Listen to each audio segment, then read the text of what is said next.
সশস্ত্র বাহিনী দেশের সাহস ও গৌরবের প্রতীক। এর সদস্যরা পেশাদারত্ব ও সাংবিধানিক দায়িত্ব পালন করলে দেশের স্বাধীনতা ও সার্বভৌমত্ব হুমকির মুখে পড়বে না।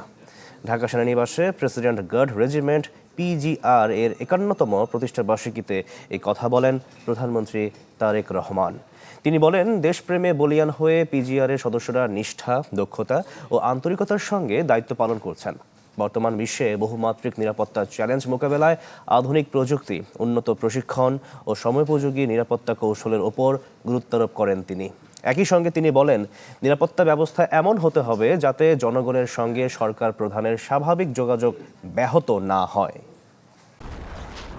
হিউস্টনে রকিং টেস্টি, সীমানা ছাড়াও নিজেকে হারাও।